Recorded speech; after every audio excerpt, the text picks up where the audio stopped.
Hello बच्चों, welcome to एजुको। मैं राहुल कच्छावा लेके आ गया हूं आज आपके लिए हमारी मास्टर क्लास का next chapter, that is D and F block element. और आज हम इस डी और एफ ब्लॉक एलिमेंट के अंदर जिस टॉपिक पे चलेंगे उसका नाम है ट्रेंड्स इन देयर प्रॉपर्टी। कि सर ये ट्रेंड्स इन देयर प्रॉपर्टी के अंदर हम किस प्रॉपर्टी के बारे में बात करेंगे, किन जनरल कैरेक्टर्स को देखेंगे, क्या वो फिजिकल कैरेक्टर के बारे में बात करोगे, क्या वो केमिकल के बारे में बात करोगे। तो सब चीजों को हम हमारे इस लेक्चर के अंदर देखेंगे। ठीक है बच्चों, तो शुरू हो जाइए, निकाल लीजिए अपना पेन, निकाल लीजिए अपने पेपर और स्टार्ट हो जाइए हमारे साथ इस चैप्टर को पढ़ने के लिए। ठीक है बच्चों, तो सबसे पहले बात करते हैं कि ये डी और एफ ब्लॉक एलिमेंट्स क्या होते हैं। ठीक है बच्चों, तो जनरली डी और एफ ब्लॉक एलिमेंट को हम क्या कहते हैं, ट्रांजिशन एलिमेंट्स कहा जाता है। क्या कहते हैं कि जो हमारे पास डी ब्लॉक एलिमेंट हैं इन्हें ही हम क्या कहते हैं, ट्रांजिशन एलिमेंट्स कहते हैं। कि सर ये ट्रांजिशन एलिमेंट्स क्यों कहते हैं? ट्रांजिशन एलिमेंट्स वो एलिमेंट्स होते हैं, ठीक है, जिसके अंदर पार्शियली फिल्ड डी ऑर्बिटल होता है। कि सर ये पार्शियली फिल्ड डी ऑर्बिटल क्या होता है? हम सब जानते हैं कि जो डी सबशेल होती है उसका ब्लॉक डायग्राम जब आप बनाओगे इस तरीके से होता है, उसमें मैक्सिमम 10 इलेक्ट्रॉन आ सकते हैं। ठीक है ना बच्चों, मैक्सिमम कितने इलेक्ट्रॉन आएंगे इसके अंदर? इसके अंदर 10 इलेक्ट्रॉन यहां पर आ सकते हैं। अगर मैं कहूं कि यहां पर इलेक्ट्रॉनों का नंबर लेस देन 10 है, ठीक है ना, लेस देन 10 है, जैसे कि मान लो 3 हो गया, तो क्या यहां पे अनपेड इलेक्ट्रॉन है? हाँ सर, यहां पर 3 अनपेड इलेक्ट्रॉन है। इस केस में 4 अनपेड, यहां पर 5 अनपेड, यहां 6, यहां 7, यहां 8 या 9। ठीक है ना, नहीं यहां पर इतने नहीं होंगे। यहां पर ये पेयर हो गए तो अब 4 बचे वापस, फिर 3, फिर यहां पर 2 अनपेड, अब यहां 1 अनपेड। तो अगर पॉसिबिलिटी किसकी है? अनपेड इलेक्ट्रॉन की है, मतलब कि ये पार्शियली फिल्ड है या इनकम्प्लीट डी ऑर्बिटल है। तो यही रीजन क्या होता है कि इन्हें डिफाइन करता है एज ए ट्रांजिशन एलिमेंट। तो वो सारे एलिमेंट जिसके अंदर या जिनमें पार्शियली फिल्ड डी ऑर्बिटल हो या इनकम्प्लीट डी ऑर्बिटल हो या डी सबशेल हो, तो वो किसमें कंसीडर होंगे? Transition element. कि सर कुछ ऐसे एलिमेंट भी हैं जिनका नाम है जिंक, कैडमियम और मरकरी। कि सर इनके अंदर तो फुल्ली फिल्ड होता है, तो क्या ये ट्रांजिशन एलिमेंट में आप कंसीडर करोगे? इन्हें नहीं करेंगे। ये डी ब्लॉक एलिमेंट है but they are not transition element, इन्हें हम ट्रांजिशन एलिमेंट में कंसीडर नहीं करेंगे। दूसरी चीज और कि मैंने ये तो बोल दिया आपको कि इनके अंदर पार्शियली फिल्ड डी ऑर्बिटल होता है, लेकिन उस पार्शियली फिल्ड डी ऑर्बिटल में भी आपको ध्यान रखना है कि ऐसा नहीं कि आप एक्साइटेड स्टेट के अंदर वो आपको पार्शियली फिल्ड मिल जाए। ठीक है ना, उसकी एक्साइटेड स्टेट में होना चाहिए, ना ही उसकी ग्राउंड स्टेट में होना चाहिए। किसी भी स्टेट में क्या बोलते हैं, वो फुल्ली फिल्ड नहीं होना चाहिए, हमेशा पार्शियली फिल्ड रहना चाहिए। कहीं पे मिल जाए, चाहे वो एक्साइटेड मिले, ग्राउंड मिले, तो हम उसे क्या बात करेंगे? ट्रांजिशन एलिमेंट का नाम दे देंगे। तो यही कौन होते हैं? डी ब्लॉक एलिमेंट होते हैं। और सिर्फ इन्हीं के इसी बिहेवियर की वजह से ये जो अनपेड इलेक्ट्रॉन आ रहे हैं, ठीक है ना, सिर्फ एक ही तो चांस है यहां पर 10 होने की, अदरवाइज आपके 10 से कम इलेक्ट्रॉन जब भी होंगे तो अनपेड इलेक्ट्रॉन तो होएगा ही होएगा। तो ये वो चांसेस हैं, या इस केस में ही क्या होता है कि इनके अंदर बॉन्डिंग बनाने की कैपेसिटी बहुत ज्यादा हो जाती है। ठीक है, कि जैसे कि मैं कह रहा था अभी 5 अनपेड है, तो 5 इलेक्ट्रॉन और आ सकते हैं, तो और बॉन्ड बनेगा। ठीक है ना, तो और बॉन्ड बनाने की कैपेसिटी होगी। तो सिर्फ इसके इस अनपेड इलेक्ट्रॉन इनकी प्रेजेंस होने की वजह से और इस बिहेवियर की वजह से कि इसके अंदर पार्शियल फिल्ड डी ब्लॉक होता है, ठीक है ना, यही रीजन है कि इनके बहुत सारे कैरेक्टर होते हैं। सर कैरेक्टर जैसे फिजिकल कैरेक्टर के अंदर चलेंगे कि फिजिकल कैरेक्टर्स क्या क्या होते हैं। ठीक है, इनका मेल्टिंग पॉइंट देखेंगे, बॉइलिंग पॉइंट देखेंगे, एंथैल्पी ऑफ एटोमाइजेशन होती है, इनकी डेंसिटी होती है, इनका साइज होता है, इनका मास होता है, इनकी आयनेशन पोटेंशियल होती है, ये कलर शो करते हैं, एलॉय फॉर्मेशन करते हैं, और कितने ही जाने इंटरस्टिशियल कंपाउंड करेंगे। तो इन सब के पीछे एक बहुत कॉमन रीजन जो होगा वो यही होगा कि इनके अंदर partially field D orbital present होता है। ठीक है बच्चों, तो अब हम स्टार्ट करते हैं हमारी पहली प्रॉपर्टी से।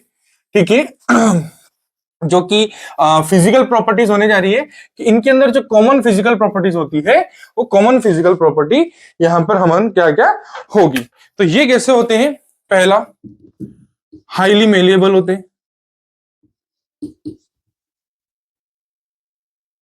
ये कैसे होंगे, हाईली मेलेबल इनका नेचर होता है। ये सारी हम क्या देख रहे हैं, पहले फिजिकल प्रॉपर्टी देखेंगे, इसके बाद एक के बाद एक हम इनकी कुछ प्रॉपर्टीज ऐसी हैं जिनको डिफाइन करना है हमें, तो उसके बाद हम देखेंगे। हाईली मेलेबल तो हो ही चुका है, हाईली मेलेबल के साथ साथ इनकी टेंसाइल स्ट्रेंथ भी ज्यादा होती है, इनके अंदर हाई टेंसाइल स्ट्रेंथ होती है। कि सर और क्या क्या होता है इनका, आप कह सकते हो high melting point and boiling point होते हैं।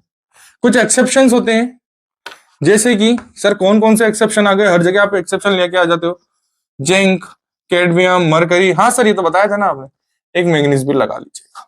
मैग्नीज क्यों होता है, हम आगे जब मेल्टिंग पॉइंट हाई क्यों होता है, बॉइलिंग पॉइंट हाई क्यों होता है, वहां में हम बात करेंगे, ठीक है। मैग्नीज का मेल्टिंग पॉइंट हाई होता है, ठीक है ना। चलो फिर हम हमारे फोर्थ कैरेक्टर की बात करेंगे, इनका डक्टाइल नेचर भी होता है, high ductile nature, highly ductile होते हैं, ठीक है बच्चों। और हीट और इलेक्ट्रिसिटी के गुड कंडक्टर होते हैं, good conductor of heat and electricity, ठीक है बच्चों। तो ये भी एक हमारे पास क्या हो चुका है, एक कॉमन पॉइंट यहां पर हो चुका है कि हम क्या कह सकते हैं, इनकी जो थर्मल कंडक्टिविटी है, ठीक है ना, और इलेक्ट्रिकल कंडक्टिविटी है, दोनों यहां पर क्या है, हाई है। तो ये कुछ पॉइंट है, ये किस चीज के पॉइंट है हमारे पास, कि ये इनकी कुछ फिजिकल प्रॉपर्टी है। ये कैसे होते हैं, हाईली मेलेबल इन नेचर के अंदर होंगे, हाई हाई इनकी टेंसाइल स्ट्रेंथ होती है, high melting point boiling point होता है, एक्सेप्शंस यहां पर मैंने लिख रखे हैं, हाईली डक्टाइल इन नेचर होते हैं, कुछ मेटेलिक लस्टर भी होते हैं, वो भी इनका हाई प्रॉपर्टी होती है इनकी, और good conductor of heat and electricity भी यहाँ पर होते हैं। तो चलिए अब हम बात करते हैं कि जब आ ही चुका है मेल्टिंग पॉइंट और बॉइलिंग पॉइंट, तो हम इसी के बारे में बात करते हैं कि इनका हाई मेल्टिंग पॉइंट और बॉइलिंग पॉइंट आप सर किस बेसिस पे बता रहे हो, ऐसा क्या करेक्टर है इनका, क्या वजह है कि ये हाई मेल्टिंग पॉइंट और बॉइलिंग पॉइंट यहां पर शो करते हैं। तो दूसरी चीज में मेल्टिंग पॉइंट के ऊपर चलता हूं सबसे पहले,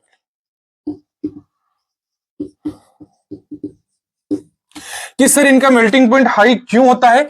मेल्टिंग पॉइंट हाई होने का रीजन यहां पर एक है, more the number of unpaired electron. अच्छा, एक कंसेप्ट समझना बहुत ही बेसिक, जितने ज्यादा अनपेयर्ड नंबर में इलेक्ट्रॉन होंगे उतनी ज्यादा बॉन्डिंग होगी, जितनी ज्यादा बॉन्डिंग होगी उतनी पैकिंग एफिशिएंसी ज्यादा होगी, उतना वो ज्यादा पैक्ड होगा, उतना ज्यादा वो घुलनसार होगा, ठीक है ना, उतना ज्यादा वो पैक्ड रहेगा, और उतनी ही मुझे पावर लगानी पड़ेगी उसको तोड़ने में।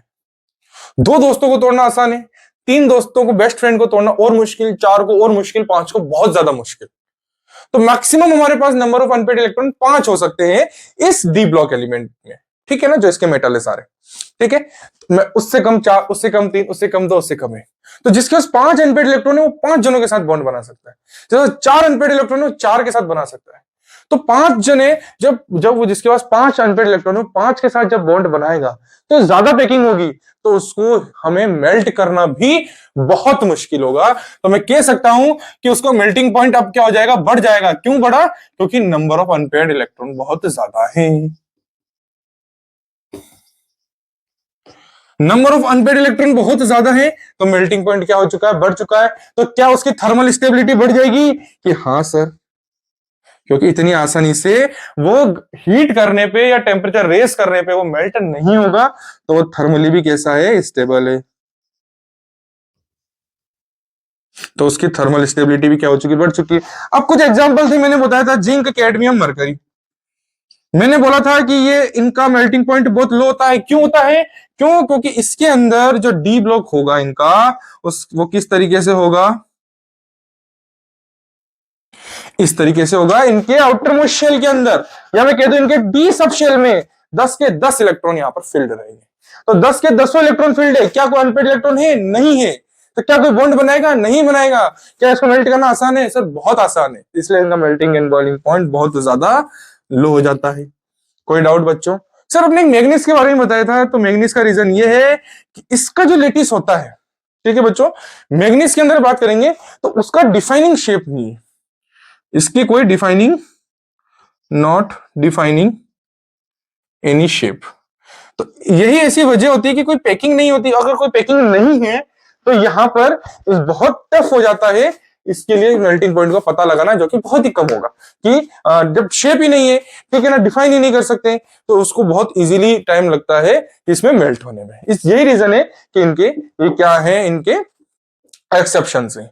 दूसरी चीज, आप अगर बॉइलिंग पॉइंट पे जाओगे बच्चों, बॉइलिंग पॉइंट का भी यही रूल होगा, ठीक है ना, जितने अनपेड इलेक्ट्रॉन होंगे उतना ही ज्यादा पैकिंग होगी, तो वो जब मेल्ट होगा तो उसके बाद भी सेम सिचुएशन है, सेम सिचुएशन होगी तो बॉईल करने में भी उससे ज्यादा टाइम लगेगा। तो चलिए पहले हम बॉइलिंग पॉइंट से पहले आपको एक एंथैल्पी ऑफ एटमाइजेशन के बारे में मैं आपको यहां पर सिखाना चाहूंगा कि सर ये एंथैल्पी क्या होती है। कि एंथैल्पी कुछ नहीं होती है, एंथैल्पी एक बहुत भारी वर्ड यहां पर यूज में ले लिया है, उसे आप एनर्जी भी कह सकते हो, ठीक है। थर्ड आता है एंथैल्पी ऑफ एटमाइजेशन।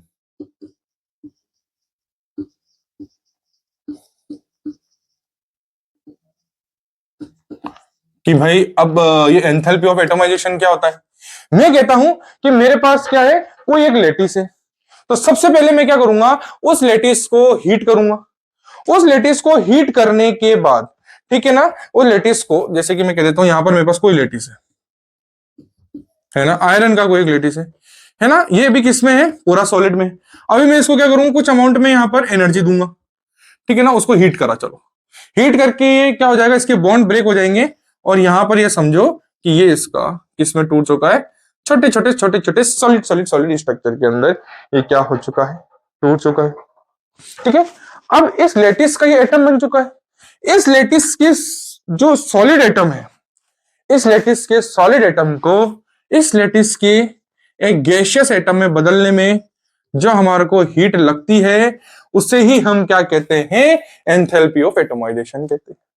पहले मेरे पास लेटिस था, इसको मैंने हीट करा, उसको सॉलिड में बदला, उसके छोटे छोटे छोटे छोटे एटम कर दिए, उस सॉलिड बड़े सॉलिड को छोटे से सॉलिड में करा। अब उस सॉलिड जो एटम था उसको गैस में convert, energy required to convert a solid, ये सॉलिड एटम और सॉलिड नो कोई भी metal atom into its gaseous form, okay, और गैसियस एटम। तो उसमें जो हमको एनर्जी लगी, जो एंथैल्पी लगी, that is enthalpy is known as what, enthalpy of atomisation, ठीक है ना। तो ये क्या एक तरीके से हम कह सकते हैं, एक तरीके से बॉइलिंग भी कह सकते हो, आप मेल्टिंग भी कह दो, सॉलिड से लिक्विड, अब लिक्विड में नहीं, इसको हमने डायरेक्ट में किस में कन्वर्ट कर रखा है, गैस के अंदर इसे कर रखा है, ठीक है ना। तो आप यहां देख सकते हो कि अगेन वही कंसेप्ट है कि इसको कन्वर्ट होने में टाइम ज्यादा लग रहा है, इसका मतलब पैकिंग अच्छी है। पैकिंग अच्छी मतलब नंबर ऑफ अनपेड इलेक्ट्रॉन फिर से हम कह सकते हैं यहाँ पे बहुत अच्छे हैं।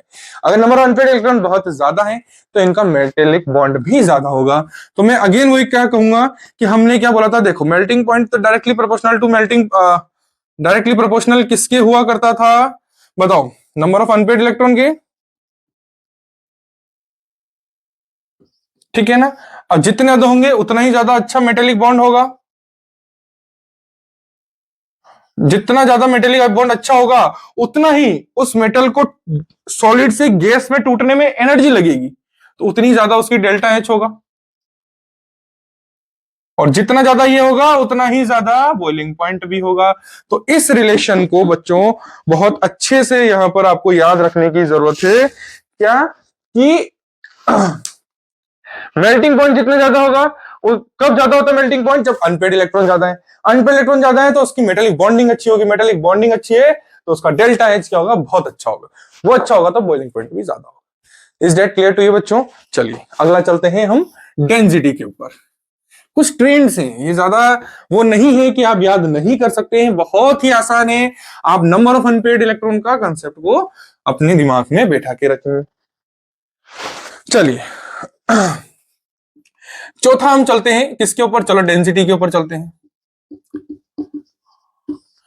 हम जानते हैं डेंसिटी बराबर क्या होता है, मास अपॉन वॉल्यूम, ठीक है ना। तो हम लेफ्ट टू राइट जाते हैं, मास क्या होता है, डिक्रीज होने लगता है, ठीक है ना। तो जनरली हम जो इसका ट्रेंड देखेंगे, जो डेंसिटी होगी, ठीक है ना, लेफ्ट टू राइट अगर हम जब जाएंगे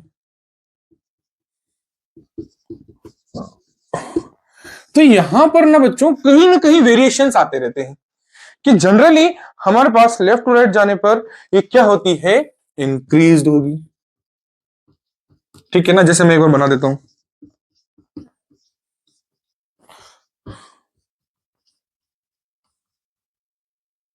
ठीक है बच्चों। तो ये मैंने पहली सीरीज ली है जिसे हम 3D सीरीज कहते हैं, ठीक है ना।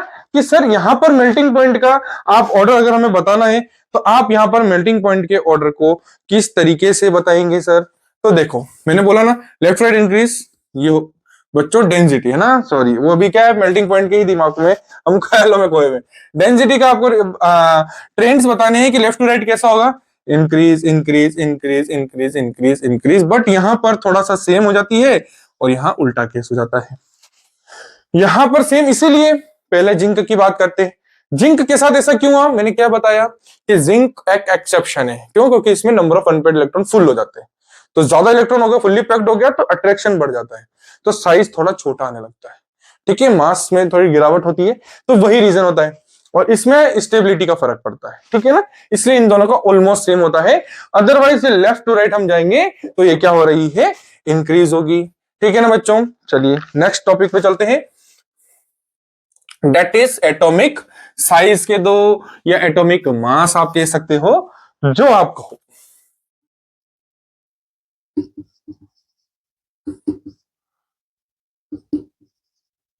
मैं एटॉमिक साइज बोल देता हूं।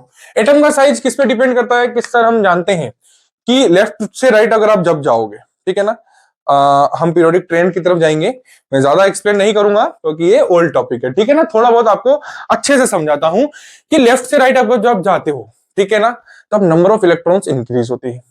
नंबर ऑफ इलेक्ट्रॉन्स, अगर शेल्स का नंबर अभी वही है, साइज सबका सेम है, समझ लो। अब लेफ्ट टू राइट जा रहे हो, नंबर ऑफ इलेक्ट्रॉन बढ़ रहे हैं, नंबर ऑफ इलेक्ट्रॉन्स अगर इंक्रीज हो रहे हैं तो उनका अट्रैक्शन टुवर्ड्स द प्रोटॉन, या मैं कहता हूं टुवर्ड्स द न्यूक्लियस क्या हो रहा है, इंक्रीज हो रहा है, इंक्रीज हो रहा है। तो जैसे इंक्रीज होगा तो साइज कम होगा ना, 2 इलेक्ट्रॉन हो गए साइज थोड़ा कम हुआ, 3 इलेक्ट्रॉन हो थोड़ा और कम हुआ, तो ऐसे करके लेफ्ट राइट देखोगे तो आप साइज डिक्रीज होता जा रहा है। तो उस अट्रैक्शन फोर्स को हम क्या कहते हैं, नेट अट्रैक्शन फोर्स जेफ होता है, ठीक है ना। तो जेफ क्या होता है, attraction force, net attraction force है। और टोटल अट्रैक्शन फोर्स को हम क्या कहेंगे, न्यूक्लियर चार्ज।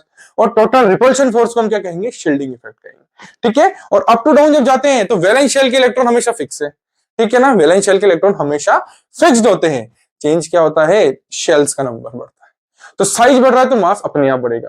क्या सर अट्रैक्शन भी तो बढ़ना चाहिए, क्यों बढ़ेगा, क्योंकि number of like valence electron तो सेम रहेंगे, ठीक है ना, इसीलिए वहां पर साइज अप टू डाउन जाएंगे बढ़ेगा, लेफ्ट टू राइट जाएंगे तो क्या होगा, साइज डिक्रीज होता जाएगा। कि सर हमने आपकी बात मान ली, तो अब यहां पर आप कोई भी एक्सेप्शंस मत लगा देना।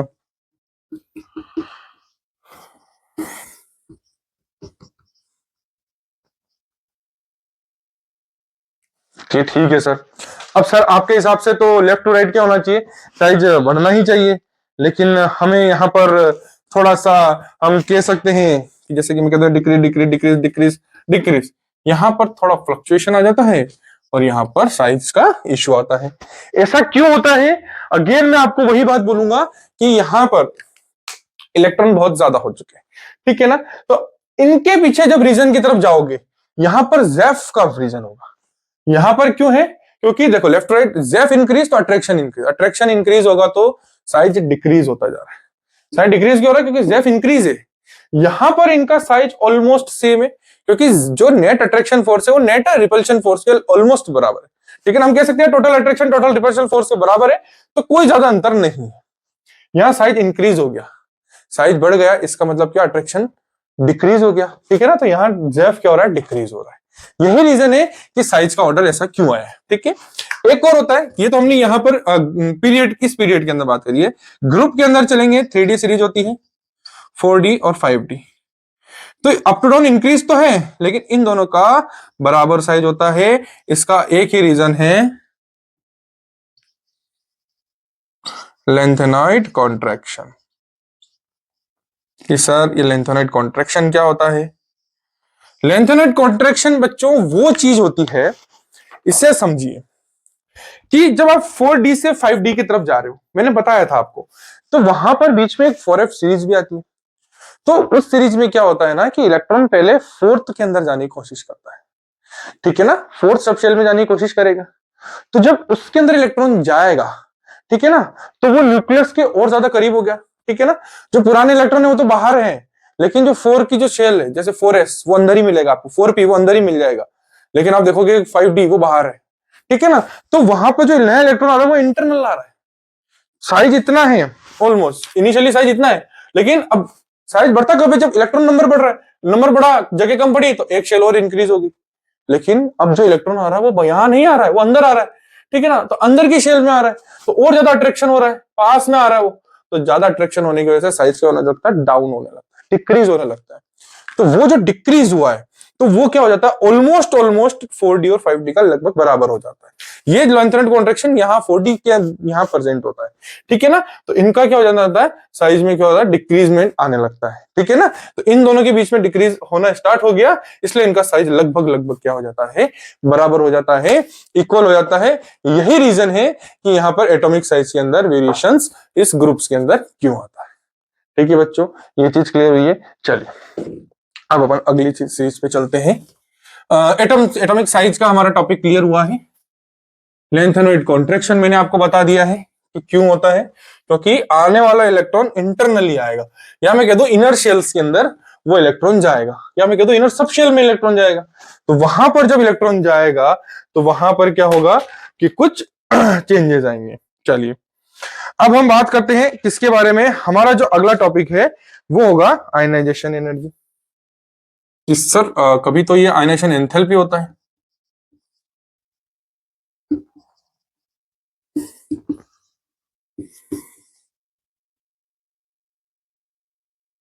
कि ये अब आयनाइजेशन एनर्जी क्या चीज है? आयनाइजेशन एनर्जी आप नाम से समझिए कि किसी भी एटम को, एटम के इलेक्ट्रॉन को उसके वैलेंस शेल से आयोनाइज कराना, उसे ही हम क्या कहेंगे? आयनाइजेशन एनर्जी कहेंगे। वो अगर सॉलिड में है, लिक्विड में है, तो गैसियस, उससे पहले गैसियस बनाओ, ठीक है, और गैसियस बनाने के बाद उसमें से एक इलेक्ट्रॉन को निकालो, वही क्या कहलाती है? हमारे पास आयनाइजेशन एनर्जी होती है।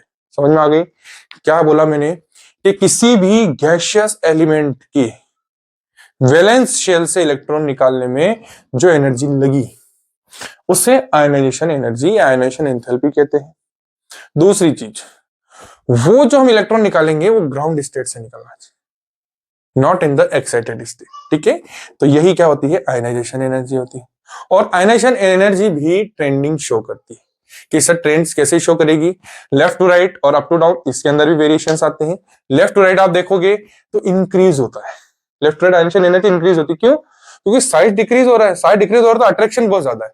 अगर अट्रैक्शन ज्यादा है तो इलेक्ट्रॉन को निकालने में बहुत मुश्किल होगी, ठीक है ना, तो एनर्जी ज्यादा लगानी पड़ेगी। That's why ionisation energy increase from left to right, और ये क्या हो जाती है? डिक्रीज होती है अप टू डाउन। क्यों? क्योंकि अब साइज बढ़ जाता है अप टू डाउन के अंदर, साइज बढ़ गया तो अट्रैक्शन तो होएगा नहीं, बहुत दूर है, इतना इलेक्ट्रॉन वहां है और ये प्रोटॉन यहाँ है, तो इजीली हम इलेक्ट्रॉन को निकाल देते हैं, ठीक है। इसमें क्या होते हैं? लेफ्ट से राइट आप चलोगे तो इंक्रीज होता है, और अप टू डाउन आप चलोगे तो डिक्रीज होगा। लेकिन कुछ स्टेबिलिटी फैक्टर भी आते हैं, जैसे आप जानते होंगे बच्चों, half field stability, half field and full field. तो ये हाफ फील्ड फुल फील्ड क्या होते हैं सर? जैसे कि मैं कह देता हूं ये डी ब्लॉक है, ये डी ऑर्बिटल के अंदर के इलेक्ट्रॉन है, जब इसके 5 ब्लॉक है और पांचों में 5 इलेक्ट्रॉन है तो ये हाफ फील्ड है। फुल फील्ड क्या होता है? कि जब इसके अंदर सब के अंदर इलेक्ट्रॉन है। तो यहां पर जब नया इलेक्ट्रॉन आता है, अब इसके पास घूमने के लिए यहां भी जा सकता है, यहां भी, यहां भी, यहां भी, तो ये जो ट्रांजिशन एनर्जी होती है ना बहुत ज्यादा हो जाती है, ठीक है ना, तो इस चक्कर में क्या हो जाता है? वो हाफ फील्ड में जाएगा नहीं और वो ज्यादा स्टेबल हो जाता है। और सेम चीज यहां से यहां, यहां से यहां, यहां से यहां, यहां से यहां, और दूसरा दूसरे यहां पर 2 इलेक्ट्रॉन मूव करेंगे, ठीक है ना, तो ये एक ट्रांजिशन एनर्जी होती है। यही रीजन होता है कि आयनाइजेशन एनर्जी भी जो होगी वो लेफ्ट टू राइट क्या हो जाती है? इंक्रीज हो जाती है। लेकिन अगेन मैं बात करूंगा, हमने फी को आयरन, कोबाल्ट और निकल साइज लगभग लगभग बराबर है ना, तो इनकी आयनाइजेशन एनर्जी लगभग लगभग बराबर होती है, ठीक है बच्चों। आयनाइजेशन एनर्जी तक समझ में आया? चलिए अब हम चलते हैं नेक्स्ट। तो बच्चों अब जो हमारी नेक्स्ट प्रॉपर्टी होगी वो होगी कलर ऑफ कंपाउंड के ऊपर, कि जो डी ब्लॉक एलिमेंट होते हैं वो कलर भी शो करते हैं। सर ये तो बहुत ही बड़ा जादू ये हो चुका है कि जो डी ब्लॉक के कंपाउंड होंगे वो कलर भी शो करेंगे। ये लोग कलर कैसे शो करते हैं? ये एलिमेंट, ये मेटल कलर कैसे शो करते हैं? अगेन आपको वही जवाब मिलेगा, कहीं ना कहीं इनके पास अनपेड इलेक्ट्रॉन का ही आंसर होगा। कैसे होगा? कि इनके पास क्या होते हैं? कुछ एनर्जी लेवल्स होते हैं, ठीक है, कि कभी कह देते हैं कि कोई ग्राउंड कि मैं कह देता हूं यहां पर कोई एक सिंगल इलेक्ट्रॉन है, या मैं कह देता हूँ अनपेड इलेक्ट्रॉन है, ठीक है ना। तो ये अनपेड इलेक्ट्रॉन क्या करेगा, अपने आप को एक्साइट करेगा, ठीक है ना, एक्साइट करेगा। तो एक्साइट करने के बाद क्या होगा, ये ऊपर के एनर्जी लेवल पे चला जाएगा। तो जैसे ही ऊपर के एनर्जी लेवल पे वो जाता है इलेक्ट्रॉन, उस एनर्जी लेवल में जाने के बाद ये यहां पर पहुंच गया, बट ये यहां तक ज्यादा देर तक नहीं रह सकता। अब ये ज्यादा देर तक नहीं रह सकता, तो अब यहां पर क्या करेगा, क्योंकि ये इसका घर है, ठीक है ना, और ये कोई पार्टी हॉल है, ठीक है ना, घर से पार्टी हॉल में क्या, तो क्या दिन भर ही पार्टी में रहेगा, दिन भर ही होटल में रहेगा, नहीं रह सकता। तो ये क्या करेगा, कुछ एनर्जी लेकर के ऊपर गया था ये, अब जो वापस से नीचे आएगा, ठीक है ना, तो कुछ ना कुछ अमाउंट के अंदर एनर्जी वापस निकालेगा। कौन सी एनर्जी, जितनी एनर्जी इसने ली थी, ठीक है ना, जितनी एनर्जी लेकर के ये अपने आप को आसमान छू रहा था, उतनी एनर्जी से वापस ये जमीन पे आके गिरेगा। तो जिस एनर्जी से गिरेगा, क्या उस एनर्जी की कोई वेवलेंथ होती है या नहीं होती है, कि हाँ, उस एनर्जी की भी कहीं ना कोई वेवलेंथ होती है। तो उस वेवलेंथ के बेसिस पे, है ना, वो जो रेंज होगी उसकी वेवलेंथ की, उस रेंज के अकॉर्डिंग वो क्या करेगा, कलर शो करेगा, ठीक है ना। तो यही क्या शो करेगा, ये वेवलेंथ ही क्या शो करेगी, कलर उसका शो करेगी, ठीक है ना। ठीक है बच्चों, तो यही रीजन है कि ये लोग कलर क्यों शो करते हैं। तो अगेन रीजन तो वही, बात तो वही हुई ना, कि इनके पास अनपेड इलेक्ट्रॉन था, अनपेड था तभी तो उसमें क्या हुआ, कि उसको एक जगह बैठा नहीं गया, बैठा नहीं गया तो वो ऊपर चला गया, ठीक है। तो ये एक दूसरा रीजन होता है कि ये कलर क्यों शो करते हैं। इसके बाद मेरे पास कुछ और प्रॉपर्टीज आती हैं, और वो प्रॉपर्टीज भी बच्चों ऑलमोस्ट सेम है, सबका जवाब एक ही है, तो मैं आपको एक ही साथ बता देता हूं, ठीक है ना। पहला, ठीक है ना, ये लास्ट वाली जो प्रॉपर्टी थी वो 8th नंबर की प्रॉपर्टी थी, सॉरी 7th नंबर। अब 8th नंबर के ऊपर कौन सी प्रॉपर्टी आएगी, कैटालिटिक प्रॉपर्टी।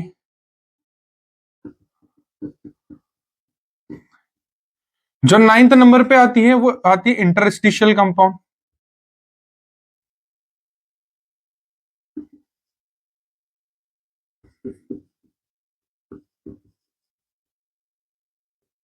ठीक है, और जो 10th नंबर की प्रॉपर्टी आती है, ठीक है, वो होगी क्या, अलॉय फॉर्मेशन। तो हमारे पास ये तीन और प्रॉपर्टी है, इन तीन प्रॉपर्टी के पीछे का जो राज है वो भी क्या है, अगेन मैं बता देता हूं। पहले हम एक बार वन बाय वन पढ़ेंगे, लेकिन जो तीनों के पीछे का राज होगा वही होगा वेकेंट डी ऑर्बिटल। दूसरा क्या होगा, इनका साइज कैसा होता है, स्मॉल साइज होता है, तो वो चीजें मेंशन कर लीजिए। या मैं कह दूं अनपेड इलेक्ट्रॉन, ठीक है, अनपेड इलेक्ट्रॉन के दो है, वेकेंट डी ऑर्बिटल के दो। कैटालिटिक प्रॉपर्टी क्या होती है, कि एज ए कैटलिस्ट का काम करते हैं। ऐसा ही कैटलिस्ट क्या होता है पहले ये बता दीजिए। कैटलिस्ट वो होते हैं जो रिएक्शंस को अल्टर करते हैं। अल्टर करने से क्या सेंस होगा सर, हमें समझ में नहीं आया। अल्टर करने का सेंस ये कि रिएक्शन में आएंगे, ठीक है ना, कोई रिएक्शन है, ए और बी दोनों आपस में रिएक्ट करके सी बनाते हैं, तो ये आसानी से रिएक्ट नहीं करते, ठीक है ना। मान लो ए बी क्या है, आलसी है, बी भी आलसी है, तो एक कैटलिस्ट आएगा, ए को उठाएगा, चल बे उठ, ठीक है, वो उसको बी के पास लेके जाएगा। बी को उठाने की क्या जरूरत, एक ही तो कैटलिस्ट डाला है मैंने, उसने ए को उठाया, बी के पास लेके गया, बी और दोनों ने एक दूसरे को देखा, आपस में मिले और क्या बना दिया, सी बना दिया, ठीक है ना। तो यहां पर वो उस जो हम लेके आए कैटलिस्ट, ठीक है ना, जो भी कंपाउंड आया जिसने ए को उठाया, तो क्या उसका कोई रोल था क्या उस प्रोडक्ट के अंदर, तो उस प्रोडक्ट के स्ट्रक्चर में उसकी कहीं भी नाम नहीं है, कोई एटम उसका नहीं यूज होगा, ठीक है। सिर्फ कितना यूज आया कि उसने उस रिएक्शन को स्पीड बढ़ाई, उसकी रेट ऑफ रिएक्शन बढ़ाई है, वही कौन होते हैं, कैटलिस्ट होते हैं। तो उसने आकर के उससे उसको जब उठाया, तो उसने उसके साथ कहीं ना कहीं कंपाउंड बनाया होगा। तो कंपाउंड क्यों बना दिया, क्योंकि उसके पास कहीं ना कहीं फ्री इलेक्ट्रॉन था, ठीक है ना, वेकेंट था तभी तो उसने जाकर के बॉन्ड बनाया, या नंबर ऑफ अनपेड थे और साइज छोटा था, तो उसके साथ फटाफट जाके जुड़ गया, और उसके साथ ऐड होने के बाद वो उसको उसके पास लेके गया बी के पास, और बी के पास जाके वो अपने आप को उसने क्या कर लिया, अलग अलग कर लिया। तो ए और बी आपस में जुड़ गए और वो अगेन अलग हो गया, वो होगी कैटालिटिक प्रॉपर्टी। इंटरस्टिशियल कंपाउंड, कि कोई बड़े बड़े साइज के बड़े बड़े कंपाउंड है, इनके बीच में छोटे छोटे स्पेस होते हैं, तो ये लोग क्या करते हैं, डी ऑर्बिटल वाले उनके छोटे छोटे बीच में जा जाके फंस जाते हैं, और उसको एक कॉम्पैक्ट स्ट्रक्चर बना देते हैं। क्यों, क्योंकि साइज स्मॉल साइज है, अनपेड इलेक्ट्रॉन है, रिएक्ट कर सकते हैं, ठीक है।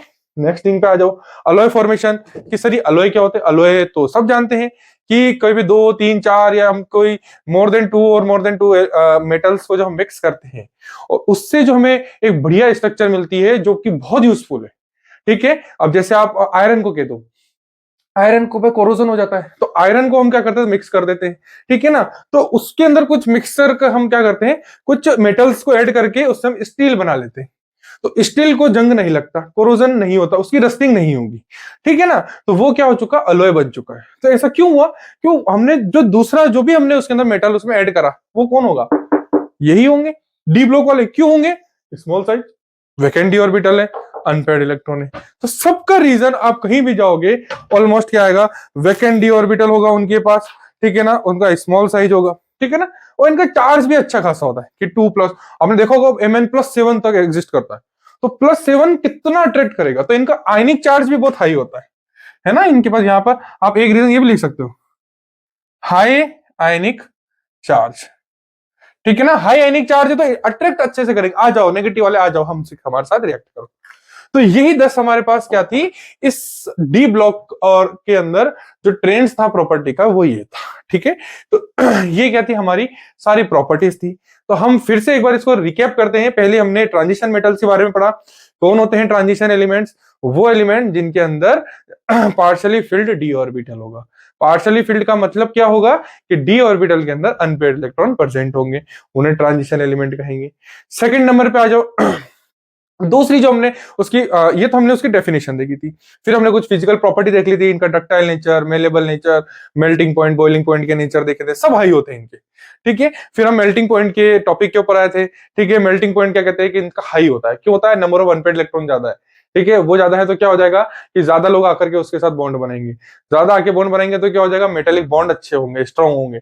वो अच्छे होंगे तो क्या होगा, उससे मेल्ट करने में काफी दिक्कतें आएगी, ठीक है ना, बहुत ज्यादा एनर्जी लगेगी, डेट्स व्हाई इनका मेल्टिंग पॉइंट ज्यादा होता है। लेकिन जिंक, कैडमियम, मरकरी उसका एक्सेप्शन था, क्यों, क्योंकि उनके पास अनपेयर्ड इलेक्ट्रॉन है ही नहीं, तो वो किसी के साथ कंपाउंड ज्यादा बनाना पसंद नहीं करेंगे, ठीक है। फिर हमने एंथैल्पी ऑफ एटमाइजेशन देखा था, वो क्या होती है कि किसी भी सॉलिड एटम को उसकी गैसियस स्टेट में कन्वर्ट करने में जो उसको एनर्जी लगेगी, जो एंथैल्पी लगेगी, उससे ही हम क्या कहेंगे, जो डेल्टा एच होगा वो क्या होगा, एंथैल्पी ऑफ एटमाइजेशन होगा, ठीक है। तो एंथैल्पी ऑफ एटमाइजेशन भी कैसे होगा, ज्यादा मेटेलिक बॉन्ड है तो उसको तोड़ने में ज्यादा एनर्जी लगेगी, ज्यादा एनर्जी लगेगी तो सॉलिड से गैस में बदलने में भी हमें ज्यादा एनर्जी लगेगी, इसलिए एंथैल्पी ऑफ एटमाइजेशन भी नंबर ऑफ अनपेयर्ड इलेक्ट्रॉन के डायरेक्टली प्रोपोर्शनल होता है। सेम बॉइलिंग पॉइंट होगा, ठीक है ना, ये ज्यादा तो बॉइलिंग पॉइंट भी ज्यादा होगा। फिर हमने डेंसिटी देखी थी और क्या देखा था, एटॉमिक साइज। एटॉमिक साइज हमने बताया था लेफ्ट टू राइट क्या हो जाता है, डिक्रीज होता है, और अप टू डाउन क्या हो जाता है, इंक्रीज हो जाता है। लेकिन हमने देखा आयरन, कोबाल्ट और निकल, यहां पर इनका साइज क्या हो रहा था, ऑलमोस्ट बराबर हो रहा था, फिर साइज के अंदर वेरिएशन हमने देखने को मिले। फिर हमने एक लेंथ एंड कॉन्ट्रैक्शन भी देखा था ग्रुप्स के अंदर, वो क्या था कि 4D और 5D का जो साइज होता है ऑलमोस्ट ऑलमोस्ट बराबर होता है। कि सर ऐसा क्यों है, वो उसका वजह थी लेंथ एंड कॉन्ट्रैक्शन। कि क्या मतलब कि वहां पर 4F सीरीज चालू हो चुकी है, 4F सीरीज चालू हो चुकी है, तो उसमें क्या होगा, इलेक्ट्रॉन जो होगा पहले 4F में जाएगा, वो इनर ऑर्बिटल होता है, ठीक है ना, और इनर होता है ना वो इनसाइड प्रेजेंट होती है, तो शेल तो बढ़ी नहीं, क्योंकि शेल अब जो बढ़ रही है वो अंदर की तरफ बढ़ रही है, तो अट्रैक्शन और बढ़ता जा रहा है, तो साइज क्या हो रहा है, लगभग लगभग बराबर हो जाता है 4D का, सॉरी 4D सीरीज और 5D सीरीज का, ठीक है बच्चों। उसके बाद हम आयनाइजेशन पोटेंशियल के ऊपर गए। आयनाइजेशन पोटेंशियल क्या होता है, किसी भी गैसियस एटम के वैलेंस शेल से इलेक्ट्रॉन को निकालने में जो एनर्जी लगती है, ठीक है ना, उसी एनर्जी को, उसको ग्राउंड स्टेट में होना चाहिए, उसी एनर्जी को हम क्या कहते हैं, आयनाइजेशन एंथैल्पी कहते हैं। फिर हमने इसकी स्टेबिलिटी देखी, फुल फील्ड वाला सबसे ज्यादा स्टेबल, उससे कम हाफ फील्ड, और अदर देन उससे होते हैं जो स्टेबल होते हैं, ठीक है ना। वो हम ऑर्डर देखेंगे, लेफ्ट टू राइट जाएंगे तो इंक्रीज होगी, और अप टू डाउन जाएंगे तो डिक्रीज हो जाएगी। आयनाइजेशन एंथैल्पी की ये बात करी थी।